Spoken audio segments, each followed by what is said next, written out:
So, I am going to introduce our two panelists today that we are so excited to have with us. And before we start, I just wanted to say if anyone has any questions that they want answered or need clarification on, you can always type in the chat and the Q&A or the Q&A.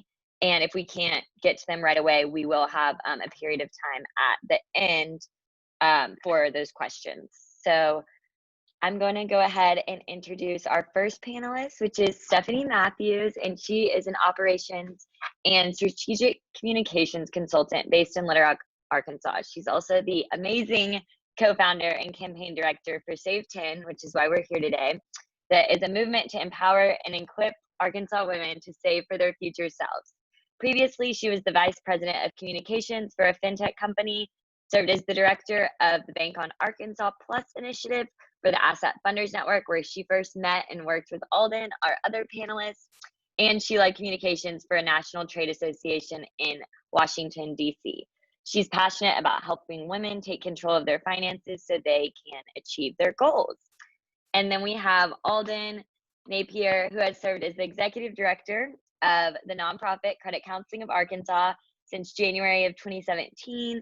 He and his team of caring financial professionals are committed to helping people make great money decisions and build better money skills. And I know some of you were on the previous webinar where Mary from Credit Counseling of Arkansas joined us. And so I know some of you are familiar with all of the great work that they are doing. But I will go ahead and let Stephanie get started. Thank you, Ryder. I want to thank WFA for not only being Save 10's sponsor, but also making sure that we could do this webinar today. And thank you, Alden. I'm so happy to be here with my friend and former colleague here today. So I know this is a tough time for a lot of people. If you are employed, you know, there's still a lot of financial concerns and a lot of stress around having consistent income coming in. If you're unemployed and struggling with your finances, we're going to talk about that too. If those of you who have not heard about Save 10 before and you're wondering what that is, I'll give you just a brief background and why that fits into this mission of what we're trying to do here today.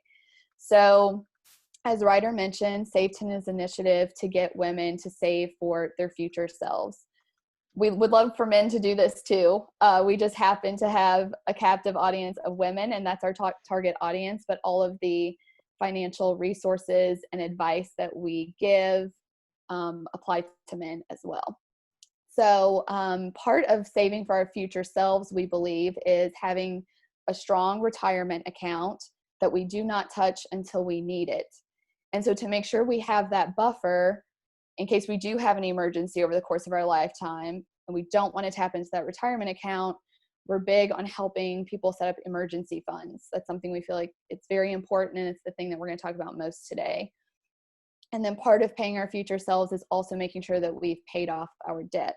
So those are the three sort of pillars of Save 10. That's what we hope that everyone who follows us is able to accomplish.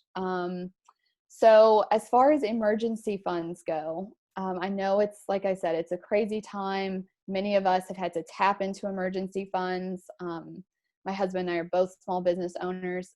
I feel it. Like, I don't want to ever touch that emergency fund, but that's what it's there for, you know. An emergency is not, I will say, like, sometimes we have these conversations with the Save 10, you know, in our Save 10 group on Facebook, and it'll be like, oh no, like, I have to have this car repair, you know, like, you can use your emergency fund for that, but that's not what we recommend that you do. We treat the emergency fund as something that is sort of locked away in an account that you hopefully just don't touch ever unless, like, coronavirus happens. Like, this is an emergency. This is when you need to have your living expenses covered. And that's the main goal of an emergency fund. So I will talk a little bit about the importance of it, how to set it up, how to calculate what you need to put in there. And then feel free to just keep those questions going. Ryder's going to monitor those as Alden and I present today, and we'll take some breaks and make sure that we get to your questions. So the rule of thumb for an emergency fund is that you would have 3 to 6 months of your household living expenses set aside in a savings account just for that emergency. So what are household expenses? So those are the things that you need, like you cannot go without in case of an emergency. So your mortgage or your rent payment, your grocery bills, your minimum debt payment. So I would say if you have credit card debt or car notes, like make sure you can still pay your minimum balances, but Alden will talk more about all of that later. Make sure you have, any child care needs, whatever has to be covered, like your absolute non-negotiables. So I think we're all kind of learning maybe during this time, like what are our must-haves and what are the things that we can live without, since honestly, we probably can't spend the way we're used to spending right now since we can't go anywhere. So this is a good time, I think, to take stock of like, what are those necessary household expenses? Add them all up. Like it's a good time to date your money, like get into your debit card statement, get into your credit card statement, look at where you're spending your money, categorize.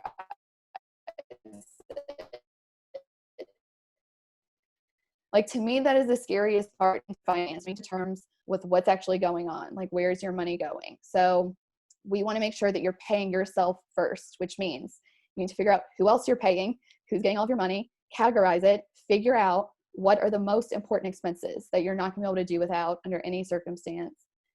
Multiply those, figure out that on a monthly basis, multiply that by 3 to 6 months, and that's the range that you want in your emergency savings account.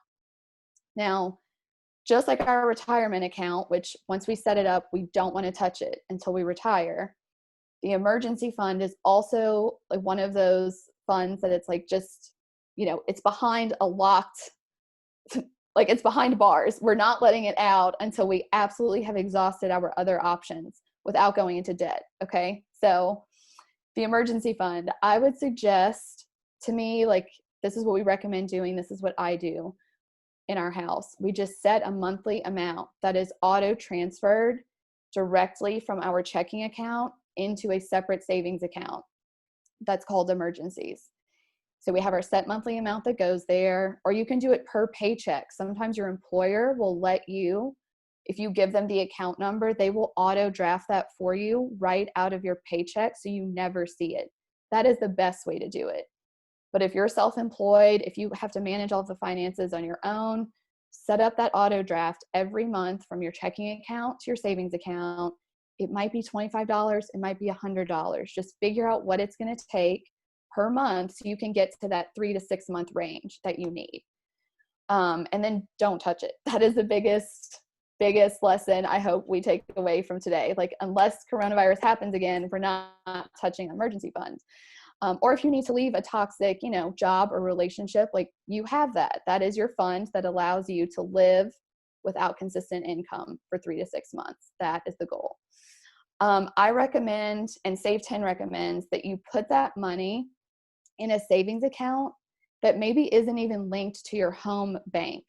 So some of us will do this. I do this. It works for a lot of us in the Save 10 group. We talk about how we open up a savings account maybe online, like with an online bank that has a pretty good interest rate. So some that we recommend are Ally, Charles Schwab, and American Express. They have some pretty good high interest savings accounts. And so it's not even linked to your main bank. So you should just sort of forget that account is there. You're funneling the money out before you can even spend it each month. It goes into that savings account. And then when you need it, you're going to have a pile of money. So you do not have to stress out and you do not have to go into credit card debt. So I think if you're in the position right now where you have consistent income, then the number one priority needs to be shoring up an emergency fund so that when something happens, because something will always happen, it is there. It is there. And then for those other expenses that we call them unexpected, but they're not unexpected, like needing new tires, it's going to happen. We just don't know when it's going to happen. The roof will leak. It will happen. We just don't know when. If you're in the position where you can just start all these separate savings accounts for the things are coming down the road, start doing that too. And it's the same system. Just auto draft that money out every month so you never even see it. Start with $10. See how it feels. Start with 15, 20, whatever you can make work. This doesn't have to be $500 goes into that account every month. It's whatever you can do and still pay all of your bills. But then you have those piles of money for when those unexpected expenses pop up that are inevitably going to pop up. You don't have to look to that emergency fund. So you've now buffered your retirement account, because we're going to try not to ever borrow from our retirement account. We're going to try not to borrow from our emergency funds. That is there for when we don't have work. And then we have all of these other little buffer accounts. So our two most important accounts are protected. So I'm curious if we have any questions. I know that was a lot of information, but hopefully that was helpful and a good starting point for today. Ryder, do we have anyone who's asking us questions? We have one.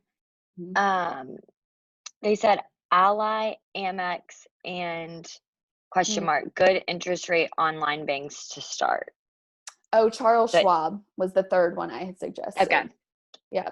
And I will just tell you personally, I have a Capital One 360 performance savings account that has a comparable interest rate to those as well. So I'm happy to share that one that you might want to look into. And then someone else, this is a good question, said, is today a good time to be putting money in your retirement account with the stock market so up and down lately? Oh, I love the questions about retirement accounts. Yes. So, okay, here's the deal with retirement accounts, y'all. The stock market is a long game. Okay, we're going to put money into our retirement accounts, and then we're just not going to look at them, because the stock market will go up and down.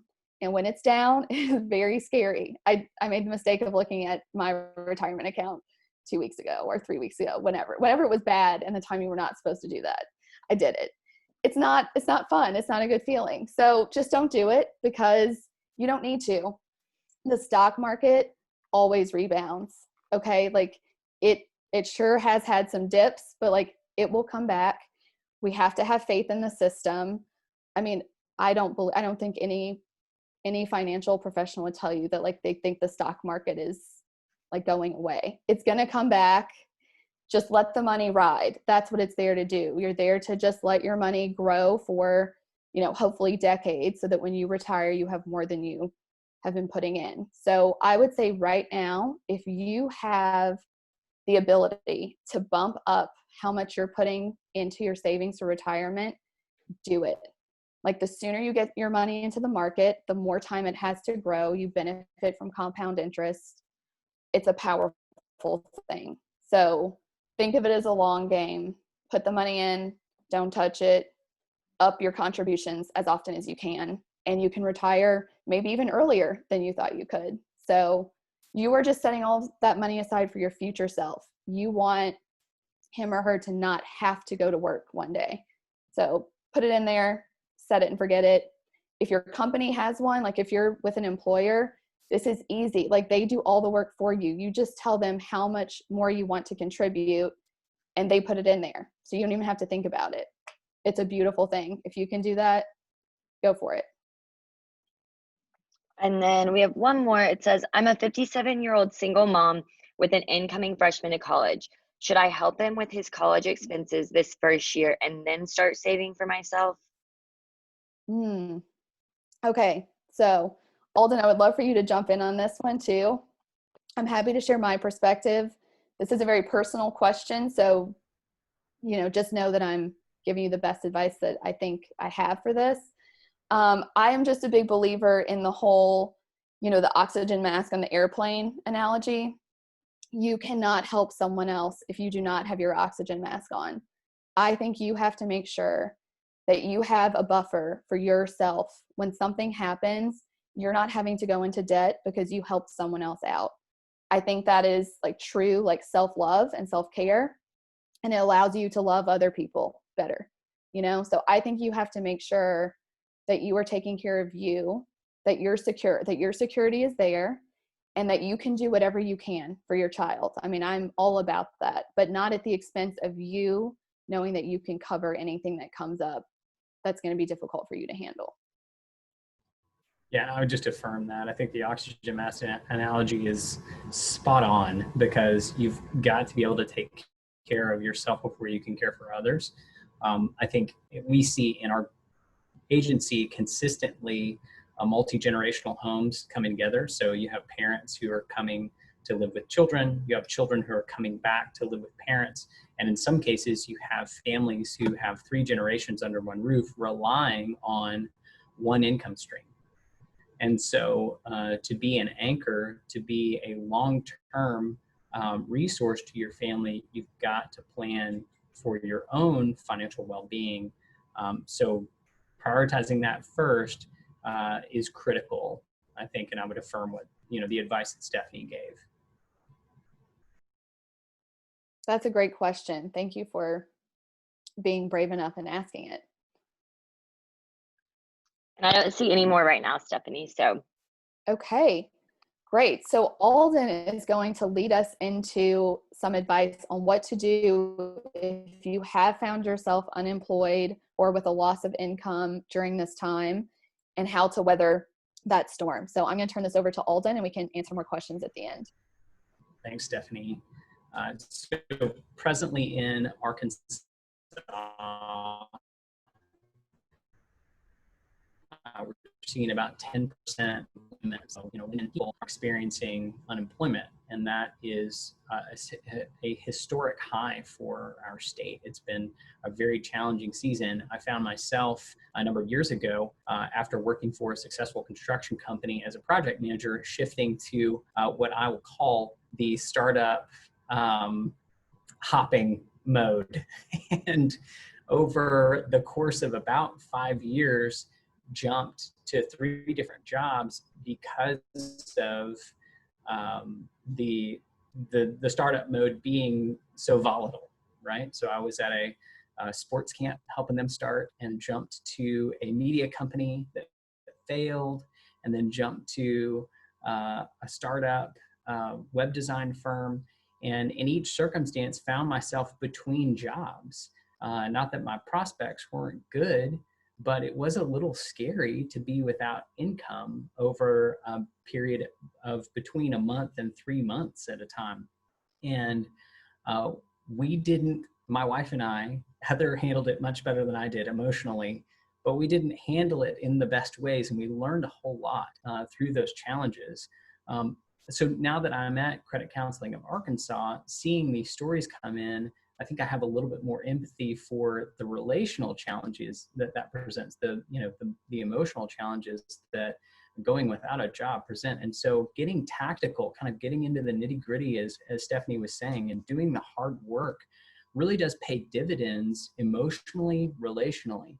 So, what I may ask you to do, and some of the tactics that I'll ask you to employ aren't fun necessarily. They're not easy, but they can pay dividends. They can help you emotionally deal with, relationally deal with the fallout of a reduction in income, and even loss of income totally. So the number one reason why people contact CCOA is because of a reduction of income. So this is normal everyday stuff for our agency. I know we have a lot of employers on the webinar today, and a lot of people just think that you contact a credit counseling agency when you want to pay down debt. Well, that's not exactly true. A lot of people call us because they've had a reduction in income, and they just need to figure out, how do I pay all my expenses? And we'll talk about that question here in a minute and what might be wrong with it. But we hear story after story of people who've not just lost a job or had a reduction in hours, but again, they've had parents who have needed to live with them in later years, or children who've had a disruption in relationship or their goals and have needed to come home. We've also seen, and I think this is pertinent to our group here, the number one route to poverty for a woman in Arkansas is divorce. That is absolutely tragic. It's something we see every day. And mitigating the impacts of a loss of income aren't just staying employed. You can't just do that and be assured of your quality of life and your financial stability. And so getting tactical with this is first a mindset issue, right? It's first a thought process that you have to walk through. And this is where I failed. So I thought, when I lost income a couple of times over the course of a 5-year period, I thought, okay, how do we pay all of our expenses? We have to pay them all. And that was the wrong question to ask. How do I pay all my expenses? And instead, the question should have been, how do I intentionally not pay some of my expenses? How do I, to put it a different way, how do I address necessities? And Stephanie was talking about this. She was saying, you got to categorize first. And that's not the fun thing. But once you get into that mindset of, okay, what do I absolutely have to have? And what can I say, I'm not going to pay that right now. This is not a long-term plan. I'm never going to pay that again. I'm never going to renew my Netflix subscription, but maybe I turn that off for a period of time in order to gain ground on the things that are a priority, like your housing and your transportation and things of that nature. So we say the first part, as Stephanie mentioned, is tracking your expenses. And if you've not done that, it's not pleasant, but it can turn into a very easy process. And there are a number of different tools. I'm not going to talk about all those, but I think the first step, if you have had a reduction in income, is to track your expenses. So go back to bank statements, go back to your credit card statements, and look at where you spent money. And then you want to categorize that. You want to put those into categories of, what is essential and what is not so essential. And so our team would say shelter, food, transportation, insurance, and if you're still working, childcare are pretty critical to that essential list. And then there's going to be your non-essential list, and that could look like, a Hulu subscription, or, I'm picking on video subscriptions. And sometimes the TV nanny is like, please just I have 5 kids. So please just let my kids watch something and be okay for a little while. But you do want to look at the essential and non-essential. And then you want to say, okay, what can I live without right now? And then after you do that, you want to figure out, do I have a surplus situation or a deficit situation? So do I have more income than expenses or less income than expenses? And that will give you the ability to say, okay, now I need to figure out where to find more income or where to reduce expenses. And there are a number of different ways to reduce expenses that we would point to. And I think, you can shop insurance, you can shop mobile plans.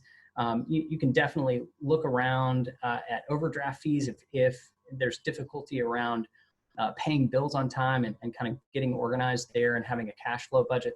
There are a number of different things that you can do, and happy to provide resources on what that looks like if that's helpful.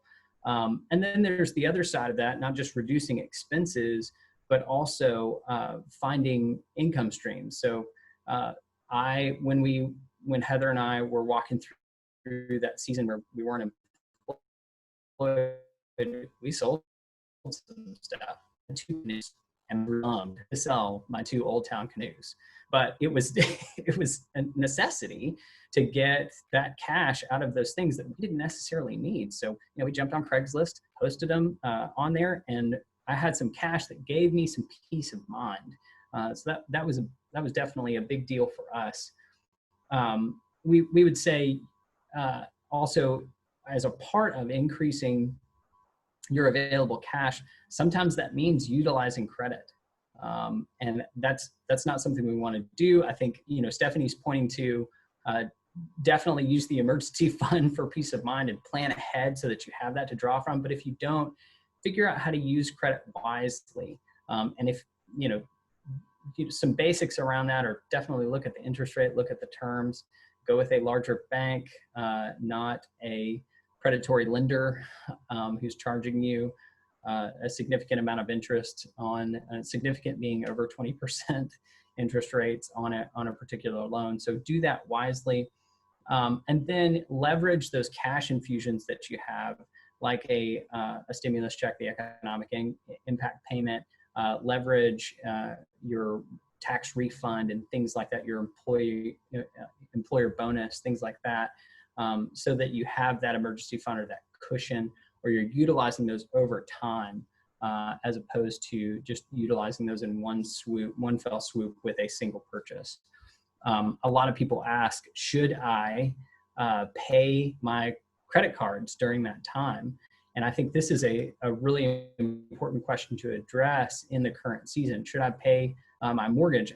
I want to speak to that very quickly as we're transitioning into questions, but there are some really unique creditor programs that are going on right now that allow you to defer your payment to your credit cards between 30 and 90 days. So the top 20 creditors, Citibank and Wells Fargo and Synchrony and Bank of America, and you name them, they are saying, hey, we're going to allow you to not pay on your credit card bills for 60 to 90 days, 30 to 90 days. And you need to call and ask about those programs and figure out how that impacts your credit. But that could free up, hundreds of dollars, in some cases thousands of dollars on a monthly basis for you if you're saying, hey, I don't have to pay my credit card bill this month and I don't have to pay it the next month. You want to figure out what kind of interest accrual will happen. You want to figure out what implication that has for your credit history, your credit score, but that can free up some major cash. Also, your mortgage servicer, your mortgage company may also have a deferment program where you don't have to pay your mortgage over a period of a few months. If you want more information about that, you're more than welcome to call our agency and just find out what's happening, or you can contact your credit card company or your mortgage servicer and find out what's going on. I think also in this season, we're seeing student loan deferment happening for those who have federal student loans. So that is automatically turned on for you until the end of September. So that's a big way to save some cash if you have student loan debt. So those are some basic tactics. All of that is really messy and not fun. And so we offer free appointments to help walk people through that. So if you have employees and they are in a situation where they've had a reduction in income because a partner has lost a job or had a reduction in hours, or maybe you've had to reduce hours for your team, by all means, send them to us, because one of the things we do on a consistent basis is walk through a budget, a cash flow budget, to help people figure out how to mitigate those impacts. And it's a free appointment, so why not? Having a financial friend is pretty critical when you're walking through kind of a messy situation like a reduction in income and then trying to get organized on top of that. So happy to help on that front. I think I'll stop for just a minute and pause for any questions we might have.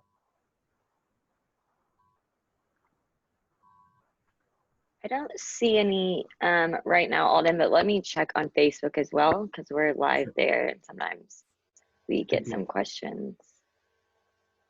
And to Alden's point, like, don't be afraid to call your lender, like call your creditor, call, whoever handles your student loans. I mean, just, there are people there whose job it is to talk you through like what's going on with your account and what your options are.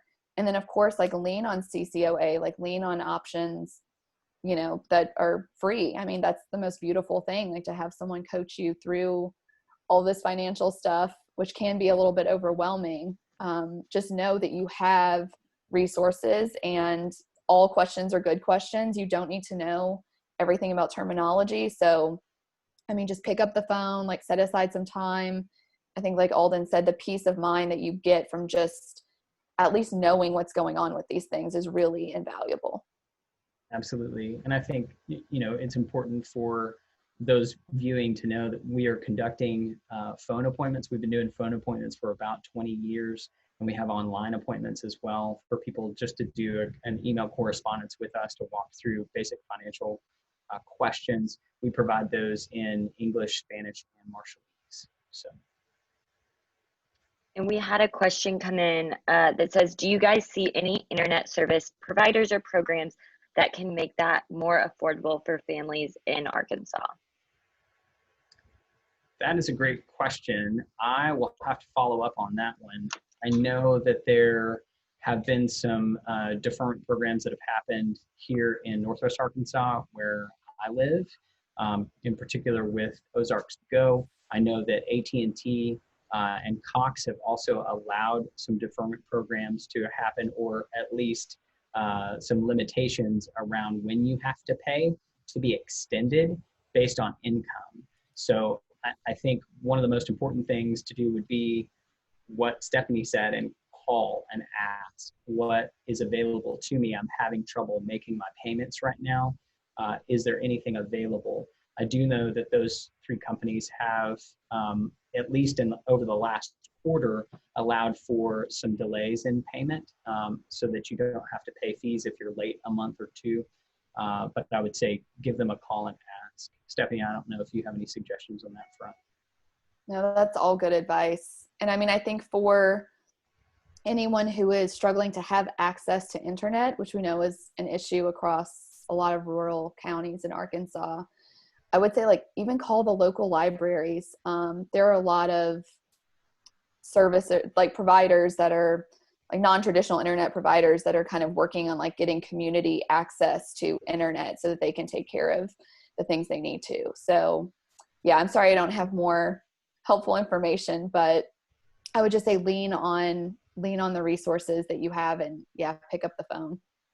And I might actually, I'm not sure. I have a list. We did some work on the census to help people fill that out. And we had a list of some internet providers that were offering special programs. So I will try to find that and include that in our follow-up email because I think that had some different options. And I'm not sure if they were census specific or just broader for access. But let me check. I don't see any more questions coming in here or on Facebook. So if you guys want to kind of give any, last bits of advice, and we can wrap up a bit early and everyone can get a little bit extra time back in their day. Okay. Thank you, Ryder. And thank you everyone for sending us these good questions. I will just go ahead and plug Save 10, the private Facebook group for women only, where we talk about we ask each other all of these types of questions. How do I open this type of account? What should I do? Should I help my son out? Should I get my own emergency fund going first? We tackle all of these questions as a group. You can find us on Facebook. The group is called Save 10. You can ask to join and we will approve you. As long as you're not a man, you can join. And then you can take this information to all the men in your life and, help them out too. And then, yeah. And we're also at save10challenge.com, and we have some blog posts there that can help you kind of figure out how much you need to be saving for retirement or for your emergency funds, kind of where to put those savings amounts. So there's some good resources there as well. And you can find all of Save 10's contact information on the site and through Facebook. If you are an employer and want someone to do, a webinar with your employees, we can do like a savings talk with them. So there are options through Save 10, all free, if you just want more information and resources. Likewise, I'd just say that, to employers out there, we're very accustomed to doing free presentations and providing free counseling to employees. So if that's something that is attractive to any employer, that's something we're happy to provide on the basics of budgeting, credit, protecting your assets, growing your wealth. Those are things that we're well-versed in providing. I think the last thing that I would say to just everybody is if you have some time to invest in yourself, one of the great ways to do that is to get organized financially, but there are a lot of other resources out there that allow people to build new skill sets. And so the University of Arkansas even is offering some free courses online to build skills. One of them is around personal finance. And there are others, a host of other online classes that are available to the community in order to put some more skills, some more tools on the belt. And so take the time in between jobs, or take the time that you have, if you have reduced hours, to put some more tools on the belt, build some skills, even invite a mentor into your life, whether it's somebody who is mentoring you in personal finance or in your own field or in a new skill that you're wanting to acquire. Invite them to invest in you, because I guarantee you there's going to be somebody willing to do that in this season. So take some good out of the season where you have some additional time and invest in yourself, because that's absolutely critical for the next season, right? So that would be my final thoughts. People can find us at ccoacares.com or contact our office 479-521-8877.